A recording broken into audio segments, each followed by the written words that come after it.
Hello friends, welcome to sports allrounder YouTube channel. Cricket தான், IPL தான், CSK தான், Steven Fleming தான். Yes, நான் பழைய நியூஸ் எடுத்துன்னு வரேன் அப்படிம்பீங்க. இருக்கட்டுமே, நியூஸ் இஸ் நியூஸ். எஸ், 2 நாள் அவுட் ஆஃப் ஸ்டேஷன் போயிட்டேன் ஃபேமிலியோட. ஸோ அதனால் ரெகுலராக வீடியோ போட முடியல.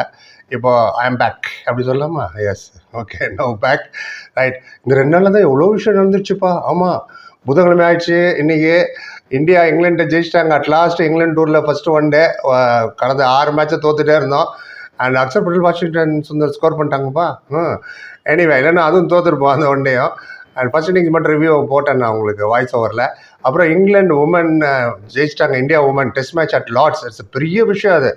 யூனோ, இந்தியா போய் இங்கிலாண்டில் ஜெயிக்கிறதுக்கு பல வருஷம் ஆச்சு. மென் கிரிக்கெட்டை சொல்கிறேன், ஒரு 40 வருஷத்துக்கு முன்னாடி கதை இல்லை, 50 வருஷம் முன்னாடி.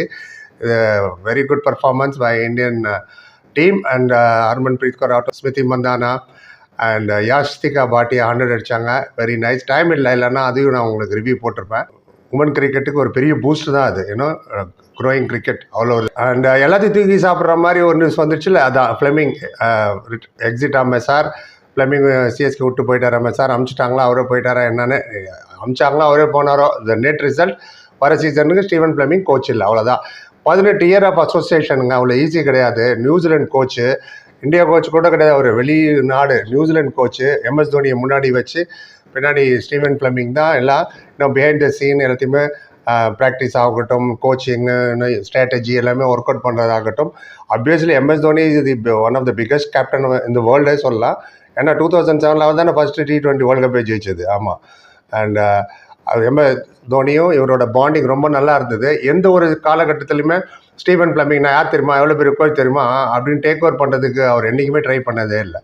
செகண்ட் ஃபிட்டில் தான் எல்லாமே. தோனி நான் அப்படி தான் போச்சே தவிர, அவருக்கு இல்லை நிறைய கோச்சஸ் மாறினாங்க, அசிஸ்டன்ட் கோச்சஸ். பட் 18 வருஷம் யூனோ மேனேஜ்மெண்ட் அண்ட் ஃப்ளெமிங் வந்து டிஸ்கஸ் பண்ணி தான் இந்த டெசிஷன் வந்தாங்கன்னு போட்டிருக்காங்க. ஸோ தேவோட டிஸ்கஸ்டு என்னவோ ஏதோ they discuss, they said okay let's part வேன்னு பிரிஞ்சுட்டார் அவர். அண்ட் அவர் பிளேயராக தான் வந்தாருங்க 2008 கோச்சாக டேக் ஓவர் பண்ணுறதுக்கு முன்னாடி. 2009 to 2026 18 வருஷம்ப்பா.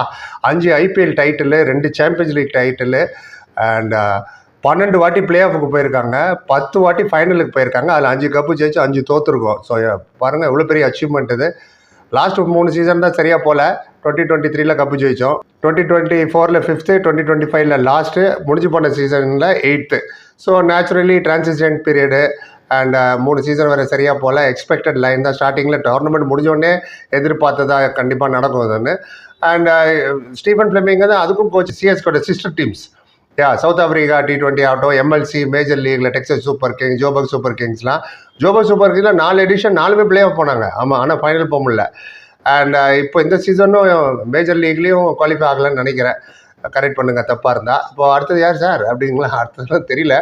போலிங் கோச் வந்துருங்க, இல்லை எரிக் சிமென்ஸ் அவரா, இல்லை மைக் ஹசி பேட்டிங் கோச்சா தெரியல, அதெல்லாம் இருக்கட்டும். ஆனால் 18 வருஷம் ஒரே ஆஃபீஸில் கூட நீங்கள் வேலை பார்க்க முடியாது. 18 வருஷம் இல்லை, போர் அடிச்சிடும். அதுவும் ஐடி செக்டரில் என்னப்பா பேப்பர் பண்ணலப்பா, அந்த கம்பெனியில் உனக்கு 50,000 எக்ஸ்ட்ரா தராங்களாமே, 2,000 எக்ஸ்ட்ரா தராங்களாமே, டக்குன்னு மாறுற காலகட்டம் அது. ஆனால் இவர் ஒரே இதில் 18 வருஷம் ஒரே இன்ஸ்டிடியூஷனில் இருக்காருன்னா ஸ்போர்ட்ஸில், hats off to Steven Fleming for all is achievement. அவரோட பிளேயிங் டேஸில் எனக்கு ரொம்ப பிடிச்ச பிளேயர் அவர். நியூசிலாண்டில் சிஎஸ்கே கோச் நல்லா சொல்லணும், அதனால கிடையாது, அதுக்கு முன்னாடியே வர பாருங்க. இந்தியா வந்து கிரிக்கெட்டில் ஜெயிக்க ஆரம்பிச்சது வெளிநாட்டில் போய் ஜான் ரைட்ன்ற கோச்சிங்கில் தான். Sourav Ganguly and John Wright ஒரு லெஃப்ட் ஹேண்ட் பேட்ஸ்மேன், பிரமாதமான ஓப்பனர். அந்த அகைன் மார்டின் க்ரோ, அவரோட மேட்ச் எல்லாம் பாருங்கள். The late Martin Crowe. And அவர் இல்லை நம்மக்கிட்ட இப்போது. அண்ட் அவரோட பேக் ஃபுட்டு, ஃப்ரண்ட் ஃபுட்டில் விளையாட, அவரோட பேக் ஃபுட்டில் போய் புல் பண்ண, அவரை மாதிரி புல் பண்ணுற ஷாட் விளையாட பிளேயர் மார்டின் க்ரோ. அதே மாதிரி ரிச்சர்ட் ஹேட்லி ஆல்ரவுண்டர். இவங்களாம் பார்த்து வளர்ந்தவன் நான். ஸோ ஷார்ஜில் அவங்க மேட்சஸில் அவர் நிறைய பார்த்துருக்கேன். அதே மாதிரி ஸ்டீவன் ஃப்ளெமிங் மேட்சஸும் நான் பார்த்துருக்கேன். ஷார்ஜில் is a very good player. 111 Test match விளையாடுறார் நியூசிலாண்டுக்கு, 7,172 run. And 280 one day international, 8,037 run one டேலேயே. ஒரு விக்கெட் எடுத்துறாரு டக்குன்னு. ஆமாம், ஒன் டேல எந்த விக்கெட் யார் அவுட் பண்ணுவார் சொல்லுங்க பார்ப்போம். ரைட், இந்த அளவுக்கு அவரோட கேலிபர் உள்ளவர். Soft spoken. அண்ட் சில பேர் மாதிரிலாம் வந்து அலம்புறது போகிறது அதெல்லாம் கிடையவே கிடையாது. அமைதியாக வருவார், வேலை. ஆனால் சம்டைம்ஸ் சலனமே இல்லாமல் உட்காந்துருப்பார். அப்படியே எனக்கு இந்த டீமுக்கு சம்மந்தமே இல்லைன்ற மாதிரி இருப்பார். அதுக்கு ஒரு எக்ஸாம்பிள் தான் கேதார் ஜாதவ். கிட்டத்தட்ட மேடின் ஓவர்லோடு வார் துபாயில் T20 ஞாபகம் இருக்குன்னு நினைக்கிறேன். அப்போ வந்து ஏன் கோச் எதுவுமே சொல்லாமல் பேசாமல் உட்காந்துருக்கு நிறைய பேர் என்னையே கேட்டீங்க. என்ன தேடி பாருங்க அந்த மேட்ச் 2020 நினைக்கிறேன் 2020 சில நேரத்தில் அவர் காமன் கம்போஸ்டாக இருப்பார். ஜாஸ்தி லேப்டாப்லாம் வச்சுட்டு இப்படிலாம் சீன் போட மாட்டார். நிறைய கொஞ்சம் அப்படி லேப்டாப் வச்சு இப்படி அமைக்கிட்டு இருப்பாங்க இப்படி அப்படின்னு. கம்ப்யூட்டர் அது வீட்டிலே உட்காந்து விளையாடல கிரிக்கெட்டு, அது எதுக்கு கிரவுண்டில் வந்துட்டு லேப்டாப் வச்சு விளையாடுறது. ஸோ அந்த விதத்தில் is a very good coach, very good man management. And MS Dhoni அவரோட stint was very good. And இப்போ நெக்ஸ்ட் கோச் யார் கேட்பீங்க, வருவோம். இந்த லாஸ்ட் 3 சீசனாக சரியாக போகலையா? And old school thought, new generation taking over, பிளேயர்ஸை புதுசாக வராங்க பாருங்க. இப்போ CSK பாருங்களேன், ஆயுஷ் மாத்ரே, உர்வில் பட்டேல், பிரசாந்த் வீரா ஆகட்டும், கார்த்திக் சர்மாலாம் சின்ன சின்ன பசங்களாம் வராங்க. அதே மாதிரி டிரான்சிஷன் பீரியட்னும் போது கொஞ்சம் மாற்றங்கள் இருக்கும் தான். அண்ட் நார்மலாக பிளேயர்ஸே அவ்வளோ ஈஸியாக ரிலீஸ் பண்ண மாட்டாங்க CSK. Leave alone the coach. அதனால் கோச் இவ்வளோ பெரிய 18 இயர்ஸ் சர்வீஸ், பிக் மெமரிஸோட CSK விட்டு பிரிகிறாரு. அண்ட் அடுத்த கோச் யார் கேட்பீங்க? அடுத்தது ஆமாம் கேட்கணும்ல, ஆல்ரெடி போயிடுச்சு ஸ்பெகுலேஷனில். யார் அடுத்த கோச்? MS தோனி தான். நம்ம சார் MS தோனி தான் வரணும்னு, ஹார்திக் பாண்டியா கேப்டன், MS தோனி தான் கோச்சுன்னு ஒருத்தர் கமெண்ட்டே போட்டார். அது இன்னும் அதில் ஏன் இப்படி போட்டிருக்கலாம்? ஹார்திக் பாண்டியா கோச்சை போட்டிருக்கலாம், கோச் கேப்டன் ஷேன் வார்ன் அப்படி தான் இருந்தார் ஒரு காலத்தில். எனிவே ஜோக்ஸ் அப்பார்ட், நிறைய ஸ்பெகுலேஷன் போகுது, வரட்டும். மில்றதுக்கு அவள் வேணும்ல, இருந்தால் சாப்பிடே அப்படிதான். அவன் சில பேர் பத்ரிநாத், சில பேர் டிராவிடு விட்டா என்ன கூட சொல்கிறாங்க, நீ தான்ப்பா அடுத்த கோச்சுன்னு. ஷேன் வாட்சன், சுரேஷ் ரெய்னா வர முடியாது, ஏன்னா அவர் லெஜெண்ட் லீக் விளையாடுறாரு, அதை விட்டு வரமாட்டார் அவர். So will know soon. And அதே மாதிரி கோச்சிங் நீங்கள் நினைக்கிற மாதிரி அவ்வளோ ஈஸி கிடையாது. அப்பா ஜாப் கிடச்சிதுன்னு. ஸோ MS தோனிங்கெலாம் கோச்சிங் எடுப்பாங்கன்னு தெரில. ஆனால் அடுத்த கோச் எடுக்கிறதுல அவரோட இன்புட் கண்டிப்பாக இருக்கும். அவர் மேனேஜ்மெண்ட்டில் எக்ஸ்ட்ரா இன்னும் ரெஸ்பான்சிபிலிட்டி கொடுப்பாங்க. As it is full responsibility அவர் தானே எடுத்துக்கிறார் on the field. Off the field Stephen Fleming பார்த்தாலும். ஸோ நெக்ஸ்ட் கோச்சில் வந்து MS Dhoni will have a big hand.